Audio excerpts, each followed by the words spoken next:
சக்தி அப்படிங்கிறார். அப்புறம் அப்புறம் கடவுளின் பெயரின் பற்றி அதாவது ஐங்கொழில் ஆற்றல் தரலாம் அப்படின்னா மத்தவங்களுக்கு அன்பா அருளா இருந்தாதான் துரும்பு கூட அருள் பெற்றா ஐந்தொழிலை பயிர் செய்யும் அப்படின்னு சொல்லியிருக்காரு. அதனால மக்களாகி நாம அன்பு மக்கள் உயிர்களிடத்தில் அன்பு கொண்டு அந்த அன்பால அருள் பெற முடியும். அந்த அருளை பெற்றா எல்லா உயிர்களையும் வாழ வைக்கலாம்.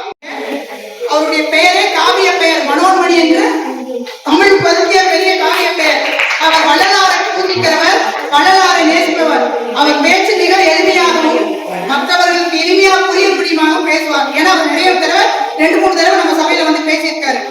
நாம் எல்லோரும் அதாவது வள்ளலாரை எப்படி அருள் அனுபவத்தை பெற்றாரு, நாம எப்படி பெறலாம் என்பதை மிக அழகாக மிக அருமையாக பேச உள்ளார். அவர் பேசும் அந்த அருள் அமுதத்தை நாம் எல்லாரும் கேட்க வேண்டும் என்று கூறி அவரை எல்லா தாக்காகவும் இந்த சபை தாக்காகவும் வருக வருக என வரவேற்கின்றனர்.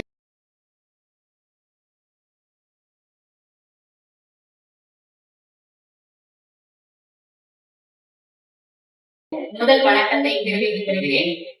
வள்ளல் பெருமானாரினுடைய ஆகச்சிறந்த ஒரு சபையாக தொடர்ந்து பல சொற்பொழிவுகளை கண்ட மேடையிலே இருக்கக்கூடிய இந்த வாய்ப்பை நல்கிய அனைத்து நல் உள்ளங்களுக்கும் என் நெஞ்சார்ந்த நன்றியினை இங்கே உரித்தாக்கிக் கொள்கிறேன். ஒவ்வொருவரினுடைய பெயரையும் தனித்தனியே அழைத்து அவர்களுக்கு ஒரு சொல் மாலையை சூட்ட வேண்டும் என்பதுதான் ஆசை. காலமும் சரி நேரமும் சரி அது நமக்கு தொந்தரவாக அமைந்துவிடக் கூடாது. அதனால் ராஜேந்திரன் ஐயா உள்ளிட்ட அனைத்து கே நகர் வள்ளலார் தன்மார்க்க சங்க அன்பர்களுக்கும் தொடர்ந்து விண்ணப்பம் உள்ளிட்ட அனைத்து நிகழ்வுகளையும் செம்மையுற செய்து கொண்டிருந்த வள்ளல் அன்பர்களுக்கும் என் முதற்கண் வணக்கத்தையும் பணிவான அருளையும் ஆசியையும் வள்ளல் பெருமானார் வழங்கிட பணிந்து வேண்டுகிறேன். தமிழ் தமிழ் என்று சொல்லிக் கொண்டிருக்கக்கூடிய இந்த சமூகத்திற்கு நல்லதொரு நூல்களை வழங்கிய புலவர் பெருமக்களில் 20ஆம் நூற்றாண்டினுடைய தலை சிறந்த ஒரு அருளாளர் தான் நம்முடைய வள்ளல் பெருமானார். வள்ளலார் பிறந்ததே ஒரு வரலாறு தான். அவர் என்றைக்கும் நமக்கு நிலைத்து நிற்கக்கூடிய நிலைவேறுடைய வழி துணையாக இருக்கக்கூடியவர். நம்மோடு சிலர் தான் பயணிப்பார்கள், பலர் நம்மை விட்டு மறைந்து கடந்து கொண்டிருப்பார்கள். நாம் வாழ்ந்த காலங்களில் யார் நம்மோடு இருக்கிறார்கள் என்பதுதான் வரலாறு. எல்லோரோடும் பழகலாம், எல்லோரோடும் நாம் மகிழலாம், எல்லோரோடும் கோபிக்கலாம். ஆனால் சிலரோடு மட்டும்தான் நாம் இணக்கமாக இருக்க முடியும். அது இறைவனால் மட்டுமே அருள முடியும். அந்த இறைவன் நம் வடலூர் வள்ளல் பெருமானாராக இங்கு நிறைந்து இருக்கிறார் என்பதுதான் உண்மை. என்றைக்கும் நாம் நினைத்து பார்க்க வேண்டிய சில நினைவுகள் நம்மோடு பயணித்துக் கொண்டிருக்கும் போது இந்த மனம் படுகின்ற சஞ்சலம் மிக அதிகம். அந்த வகையிலே சஞ்சலப்படுகின்ற இந்த மனதிற்கு ஒரே ஆத்ம திருப்தி அளிக்கக்கூடிய வழி ஆன்மீகம். அந்த ஆன்மீக பாதையை தேர்ந்தெடுக்கின்ற எல்லோருக்கும் ஒரு குழப்பம். யாரை வணங்குவது, எப்படி வணங்குவது, எங்கு சென்று வணங்குவது, எப்படி வணங்குவது, யாரையெல்லாம் அழைத்துக் கொண்டு சென்றால் சரியான வழி கிடைக்கும், யார் சொன்னாலும் சென்று விடலாமா, செல்கின்ற இடமெல்லாம் நமக்கான பாதையாக இருக்குமா, இப்படி ஏராளமான கேள்விகளை எழுப்பக்கூடிய ஒரு இடம்தான் ஆன்மீகம். இதற்கெல்லாம் காரணம் நம்மை போன்ற மனித கூட்டம்தான். இந்த மனித கூட்டத்தை அடிகள் கூட்டமாக, அன்பர்கள் கூட்டமாக மாற்றி அமைத்த ஒரு பெரும் தகை, ஒரே வழி, நம் பாதை, அது அருள் நெறி வழி பயணிக்கக்கூடிய அருட்பெரும் ஜோதி என்றவர் நம்முடைய வள்ளல் பெருமானார்.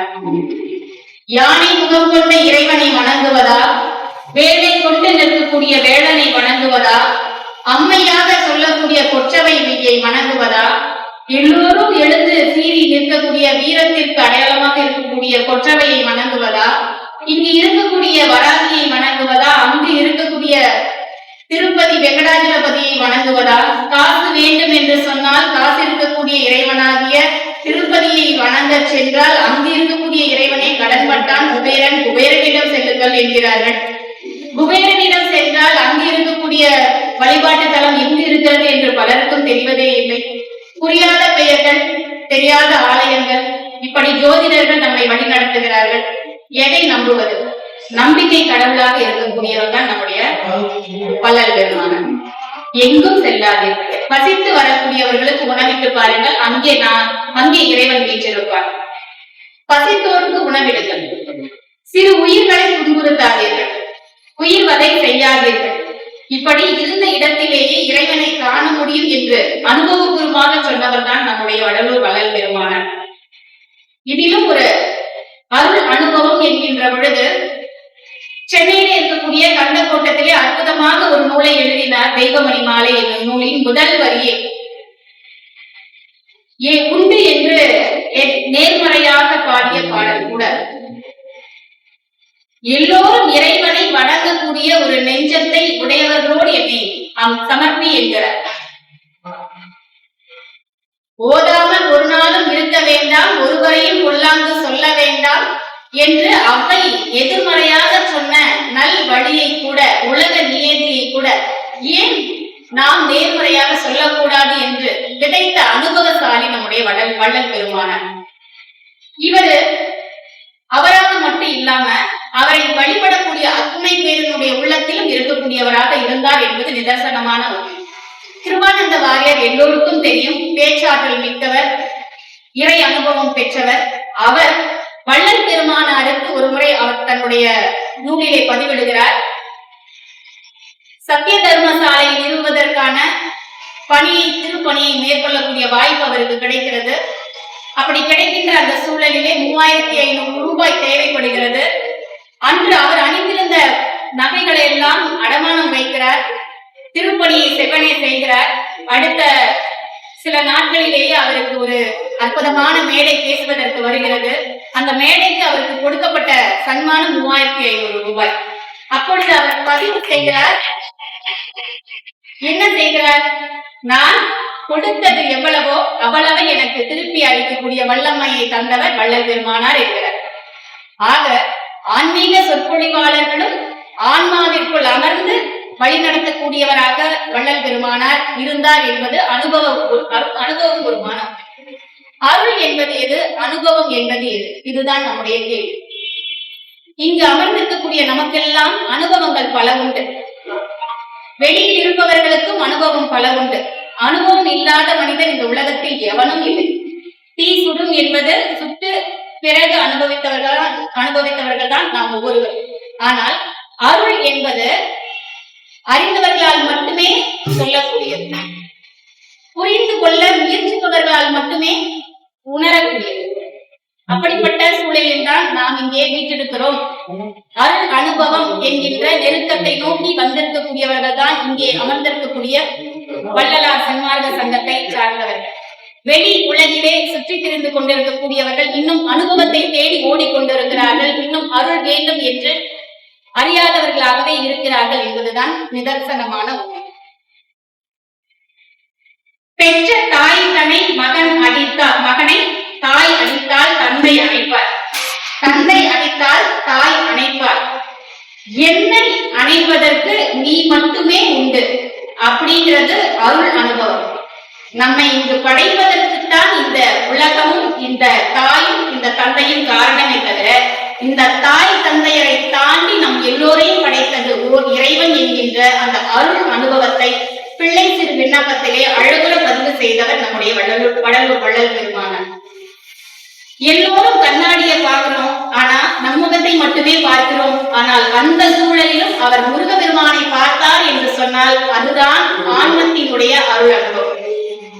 அதை அடைந்தவர் நம்முடைய வள்ளலார். அதற்காகவே அவர் நமக்கு அடிகளார்களாக காட்சி தருகிறார். அவர் பிறந்த போது வைக்கப்பட்ட பெயர் ராமலிங்கம். 2 சமயத்தினுடைய ஒரு சேர்க்கை. ராமர் வைணவ சமயத்தை சார்ந்தவர், லிங்கம் சைவ சமயத்தை சார்ந்தது. அன்றைய காலகட்டத்தில் சைவமும் வைணவமும் இருவேறு சமயத்தவர்களாக தீராத வகை கொண்டவர்களாக இருந்த காலம். அப்பொழுதே அவர் சமரசத்தோடு பெயர் வைக்கும் அளவிற்கு உன்னத மனிதராக பிறப்பெடுத்தவர் என்பது நம்ம எல்லோரும் அறிய வேண்டிய ஒன்று. சாதி மதம் இனம் எல்லாம் நிறைந்திருந்த காலத்தில் பிறந்து அதற்கு இடையிலே இருக்கக்கூடிய வேறுபாடுகளை களைவதற்காக ஒரு சுத்த சன்மார்க்க சங்கத்தையும் சத்திய ஞான சபையையும் சத்திய தர்ம சாலையையும் நிறுவிய பெருமானார் நம்முடைய வடலூர் வள்ளல் பெருமானார். ஒருத்தன் கிளி வாங்கணும்னு ஆசைப்பட்டாங்க. அதுவும் யாருக்கிட்டையும் இல்லாத கிளிய வாங்கணும்னு ஆசைப்பட்டாங்க. கடைக்கு போன கிளி எல்லா இடத்துலயுமே பச்சை நிறத்துலதான் இருக்கு. அவனுக்கு வித்தியாசமா வாங்கணும்னு ஆசை. அந்த கடைக்காரங்கிட்ட கேட்கிறான். கேட்டு இந்த மாதிரி எனக்கு வித்தியாசமான ஒரு பறவை வேணும். என்ன பறவை? கிளி. இது சூப்பரா பேசும், அருமையா எல்லா வேலையும் செய்ய, நீ கேட்கறதெல்லாம் திருப்பி திருப்பி செய்யும். சரி, ஆனா எல்லாரும் மாதிரி எல்லா கிளிய மாதிரி தானே இருக்கு அப்படின்னா அவன் கேட்கிறான். உடனே கடைக்காரர் சொல்றாரு, அவ்வளவுதானே, உனக்கு என்ன நிறத்துல கிளி வேணும்? சிகப்பு நிற கிளி வேணும். அப்படின்னா யாருக்கும் இல்ல இல்ல அப்படின்னு சொல்லுகின்ற பொழுது, சரி இந்த இதை போய் வீட்டுல வச்சுக்கோ, உங்ககிட்ட இருக்கிறதுதான் சிகப்பு பண்ண கிளி. போயிட்டு அடுத்த நாள் அழுதுகிட்டு வந்து அந்த கடைக்காரன் கிட்ட நிக்கிறான். ஏன் அழுகுற? நீ கொடுத்த பெயிண்ட் அடிக்கலையா? அடிக்கலான்னு எடுத்தேன், ஏற்கனவே இருந்த பச்சை வண்ண பெயிண்ட எடுக்கலான்னு நெருப்புல வாட்டின, செத்து போச்சு கிளி. இது அனுபவம். சிலரினுடைய முட்டாள்தனமான அனுபவ வாழ்க்கையாகத்தான் இந்த உலகம் இருக்கிறது. மத்தவங்க கார் வாங்கிட்டாங்க, மத்தவங்க வீடு வாங்கிட்டாங்க, மத்தவங்க பிள்ளைங்க அதை படிக்கிறாங்க, இதை படிக்கிறாங்க. அப்போ நம்முடைய வாழ்க்கையில நாம எதை நோக்கி ஓடுகிறோம் அப்படின்னு சொன்னா, எதையும் ஒரு வித்தியாசத்தை நோக்கி ஓடுகின்ற பொழுது நம்மை தொலைத்துக் கொண்டிருக்கிறோம். அருள் உள்ள நிறைந்த இந்த மனதை காயப்படுத்தி கொண்டே வாழ்ந்து கொண்டிருக்கிறோம் என்பதுதான் நிதர்சனமான உண்மை. ஒரு நீதிபதி கிட்ட ஒருத்தன் வேடிக்கையா ஒரு வழக்கு. என்ன வழக்குன்னா, ஐயா, என் மனைவி காய்கறி வெட்ட சொல்றா, பாத்திரம் தொலைக்க சொல்றா, வீடு பெருக்க சொல்றா, எனக்கு டைவர்ஸ் வேணும். நீதிபதி சொல்றாரு, இந்த மாதிரி வழக்குக்கெல்லாம் தீர்ப்பு வழங்க முடியாது.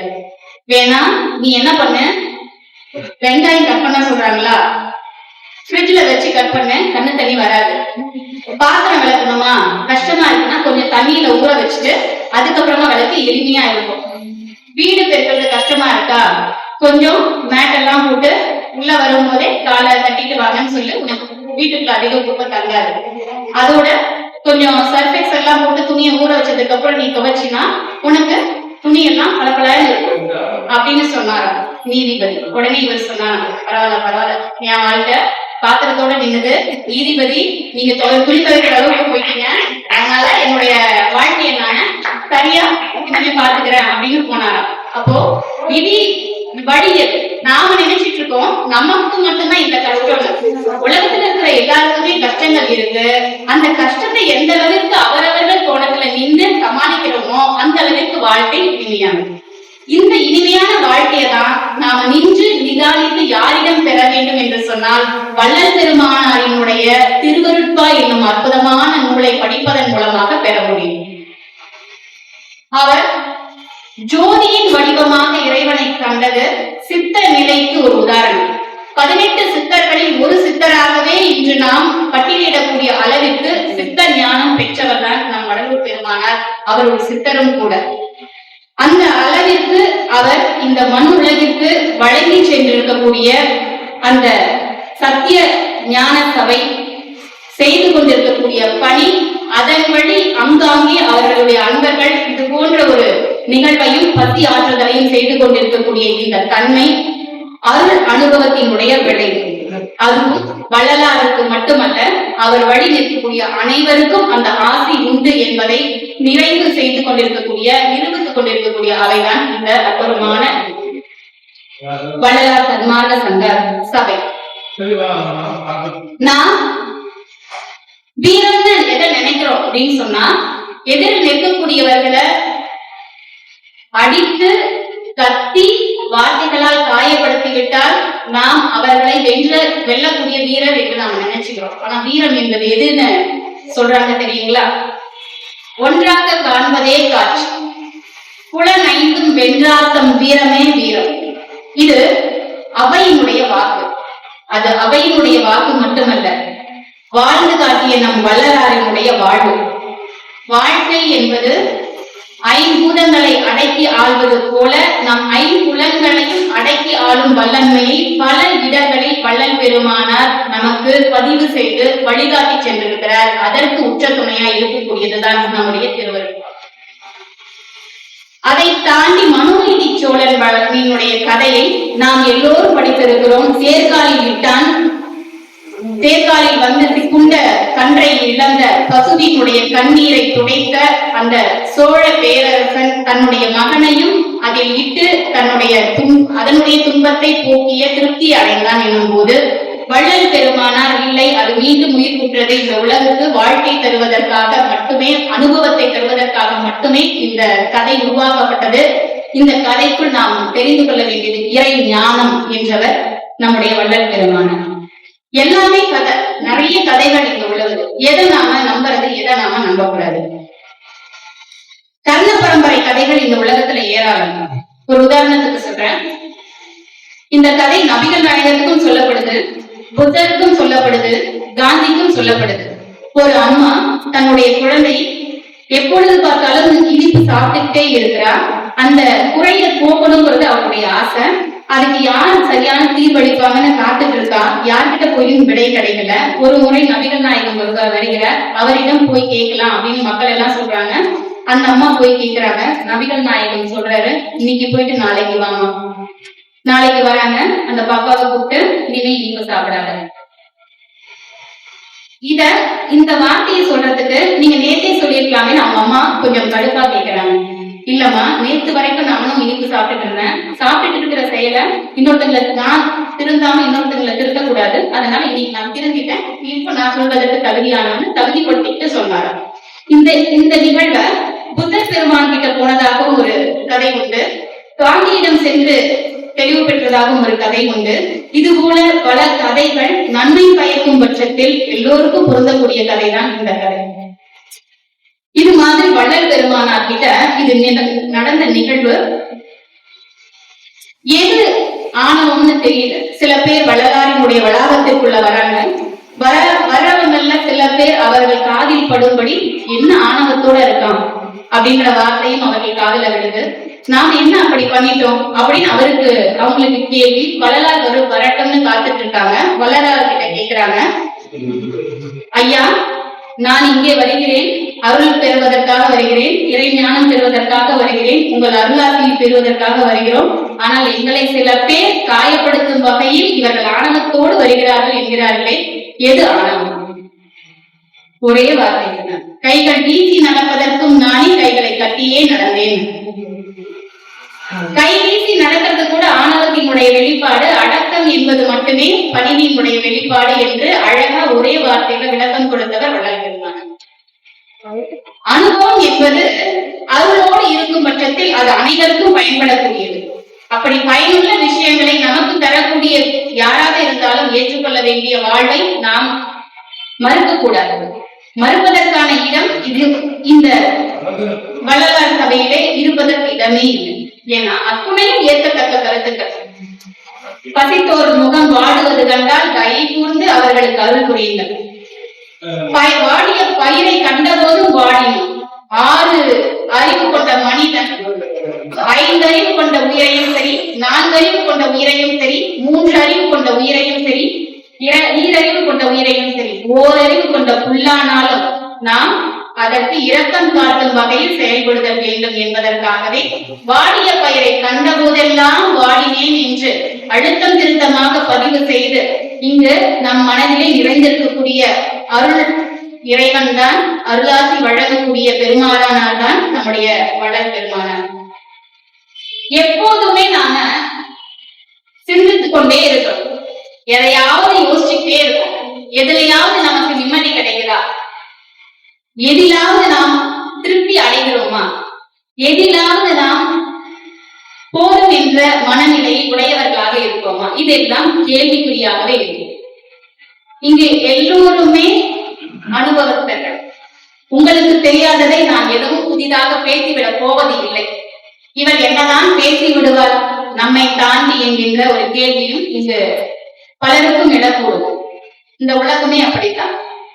இப்படி கேள்விகள் எழுந்து கொண்டே இருக்கும் பட்சத்துல கேள்விகள் தொக்கியே நிற்கும், வாழ்க்கைக்கு விளக்கம் தராது.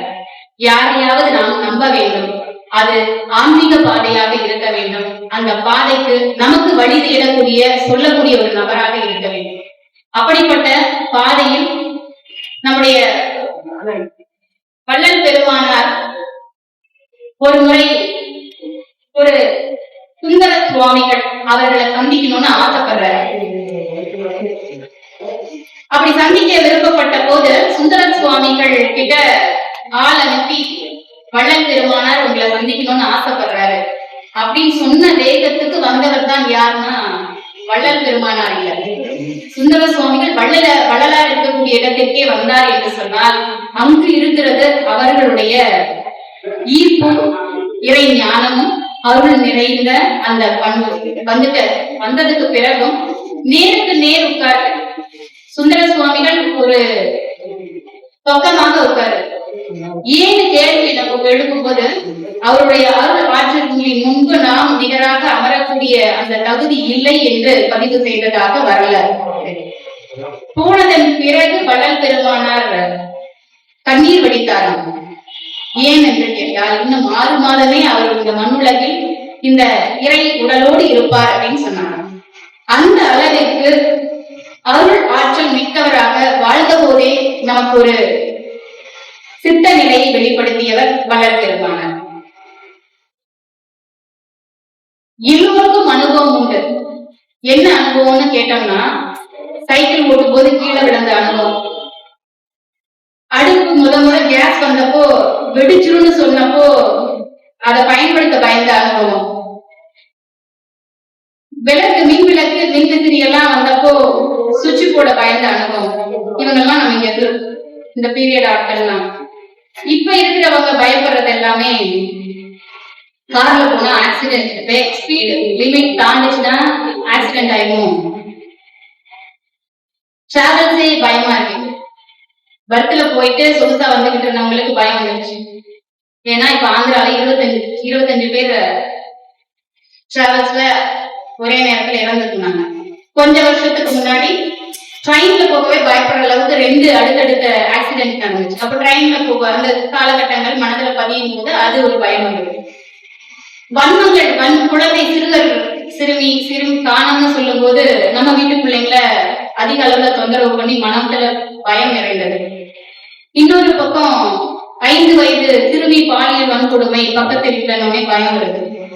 பக்கத்துல வீட்டுக்காரங்களே செயின் பறிச்சுட்டு குழந்தைய கொன்று மறைத்த செய்தியை பார்க்கும்போது மனம் பரிதவிக்குது. ஒரு பிரியாணிக்காக 2 பிள்ளைங்களை கொண்டுட்டு கள்ளக்காதலனோட ஓட கூடிய அந்த செய்தியை பார்க்கும்போது மனம் பரிதவிக்குது, பதட்டமாகுது, பயம் வருது. யாரை நம்புறது. இன்னும் சொல்ல போனா பொண்ணு பார்க்கும்போது பையனை மாப்பிள்ளை பார்க்கும்போது இன்னும் பயம் வருது. கல்யாணம் பண்ணிட்டீங்க அப்படின்னா அவங்க வீட்டுல இந்த பதட்டம்லாம் அப்பாடான்னு இருக்கும். ஆனா கல்யாணம் பண்ணக்கூடிய காலகட்டங்கள்ல பொண்ணு வச்சிருக்கவங்க பையனுக்கு பொண்ணு தேடுறாங்க. 2 விதமான சிக்கல் அனுபவிப்பாங்க. பொண்ணு நல்ல பொண்ணா கிடைச்சிருமா, பையன் நல்ல பையனா இருப்பானா, எந்த கெட்ட பழக்கமும் இருக்காது. இது இயல்பாக உலகம் முழுக்க பரவி இருக்கக்கூடிய பதற்றமும் பயமும் நம்முடைய குடும்பம் என்கின்ற கட்டமைப்பிலே நாம் இயங்கிக் கொண்டிருக்கின்ற பொழுது அழுத்துகின்ற பாரமும் கூட. இதிலிருந்து நாம் விலகுவதற்கு, விடை கிடைப்பதற்கு, விலகி நிற்பதற்கு நாம் தேர்ந்தெடுக்க வேண்டிய பாதை ஆன்மீகம். உள்ளம் பெரும் கோயில், உடம்பு ஆலயம், தெல்ல தெளிந்தாருக்கு சீவன் சிவலிங்கம். அதனால நம்ம உள்ளத்தை தான் கோயிலா வச்சுக்கணும். இது எல்லாத்தையும் உள்ளேயே போட்டு எங்கேயோ நடக்கிற விஷயங்களை எல்லாத்தையும் நம்ம மனசுக்குள்ள கொண்டு வந்து சேர்க்கும் போது அது ஒரு குப்பை தொட்டியாக மாறி, அப்ப அந்த குப்பை தொட்டியாக மாறாம பார்த்துக்கணும் நம்முடைய மனசு, நம்முடைய அப்படிங்கிறப்ப எல்லோருக்கும் ஒரு உரிமை உண்டு. இந்த உரிமையை இந்த உடலோடு வைத்திருக்கக்கூடிய உயிருக்கு நாம் கொடுக்க வேண்டிய பரிசு ஆன்மீகம் என்கின்ற அந்த அருள் அனுபவம் பெற்றவர்களினுடைய வாக்கு சுத்தம். அந்த வாக்கு சுத்தத்தையும் வாக்கு தெளிவினையும் வாழ்வு அனுபவத்தையும் தந்த வள்ளல் பெருமானாரினுடைய இந்த அவை மிகவும் வாய்க்க பெற்றவர்களுக்கு மட்டுமே கூறியது. எல்லோருக்கும் அது வாய்க்க பெறாது. அந்த வகையில எல்லா மதங்களையும் ஒன்றிணைப்பதற்காக உருவாக்கப்பட்டது அப்படிங்கிற ஒரு அமைப்பை நிறுவியவர் நம்முடைய அருள் அனுபவம் பெற்ற வள்ளல் பெருமானார். அது சர்வ சமய சுத்த சன்மார்க்க சங்கம். அது மதங்களை ஒன்றிணைக்கக்கூடிய ஒரு உணர்வுக்கு வந்த ஒரு சபை. அறிவு நெறிய நம்ம தெளிவுபடுத்துவதற்காக அவர் உருவாக்கியதுதான் சத்திய ஞான சபை. அதே பாத்தீங்கன்னா பசி துயர் போக்குவதற்காக உருவாக்கியதுதான் நம்ம எல்லாருக்குமே தெரியும் சத்திய தர்மசாலை. இப்போ இதுல உடம்பு வளர்றதுக்கு அவர் நமக்கு வழிகாட்டி இருக்கிறார், உயிர் வளர்றதுக்கு நமக்கு அருள் காட்டி இருக்கார், உணர்வுகளை வளர்ப்பதற்கும் நமக்கு வழிகாட்டி இருக்கார். உணர்வுகள் இப்ப நான் முன்னாடி சொன்ன எல்லா நெகட்டிவுமே உணர்வுகள் தான். அந்த உணர்வுகள் நம்மை எதிர்மறை சிந்தனையிலேயே நகர்த்தி கொண்டு போகக்கூடியது. அந்த உணர்வை நேர்மறை சிந்தனைக்குள்ளார கொண்டுட்டு போறதுக்காக நமக்கு அமைக்கப்பட்ட ஒரு சபைதான் தர்ம வேத பாடசாலை அப்படிங்கிற அமைப்பு. இதை நமக்காக கொடுத்தவர். அப்போ நம்முடைய உணர்வுகளை கட்டுப்படுத்துவதற்கான பாதை எது என்று கேட்டால் வள்ளல் பெருமானாரினுடைய பாதையில் தர்ம வேத பாடசாலையில் நுழைந்து நாம் கற்க வேண்டிய விடயங்களை கற்பதுதான். இந்த நிலையில உடலும் தேவை, உயிரும் தேவை. உடல் வளர்க்கும் உபாயம் அறிந்து உயிர் வளர்த்தல் வேண்டும் என்பது சான்றோர்களின் வாக்கு மட்டுமல்ல, வள்ளல் பெருமானாரினுடைய வழிகாட்டுதலும் கூட. அதனாலதான் ஒரு நேரம் சாப்பிடல அப்படின்னு சொல்லி சபாபதி முதலியார் சொல்லும் போது, நீங்க எனக்கு பதிப்பு வேலாயுத முதலியார் எல்லோரும் புத்தகம் நீங்க எனக்கு பதிப்பிக்க கொடுக்கணும், கொடுக்கலன்னா நான் சாப்பிட மாட்டேன்.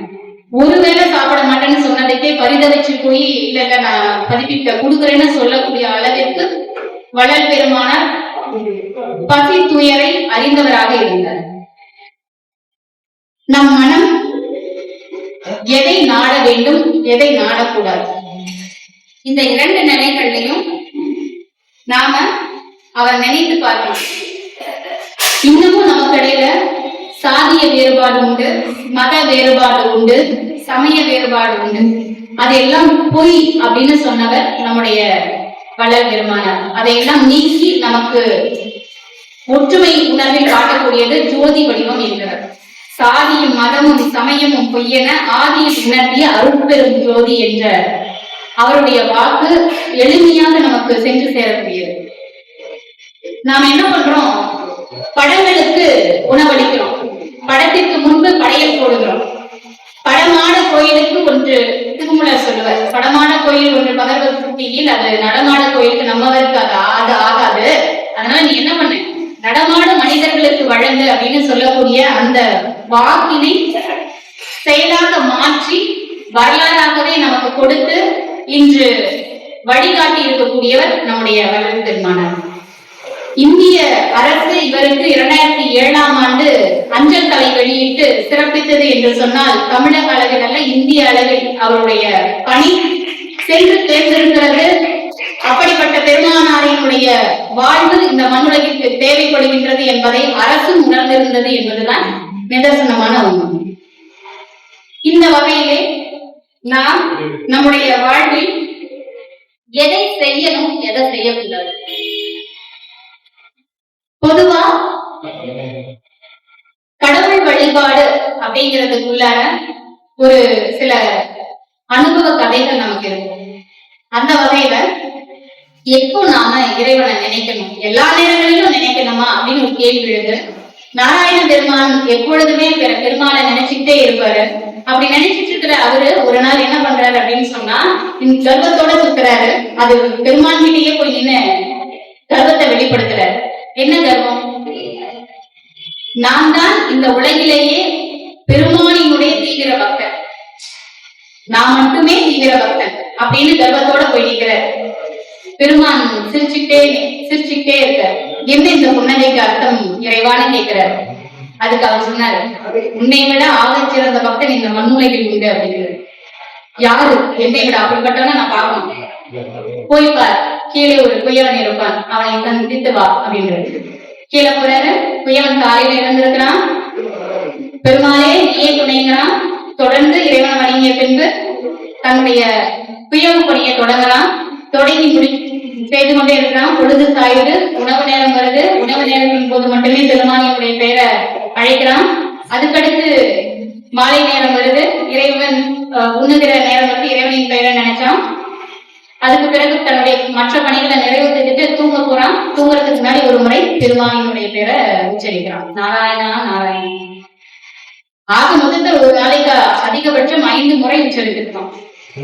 நான் பொழுதுனிக்கும் நிமிடத்திற்கு நிமிடம் நாராயண நாமத்தை சொல்றேன். நான் வந்து ஆகச்சிறந்த பக்தன் இல்ல, அவர் எப்படி ஆகச்சிறந்த பக்தன்னு பெருமான் சொன்னாரு? இது ஏத்துக்க முடியாது. நம்ம பெருமான் கிட்டே போய் கேட்கலாம்.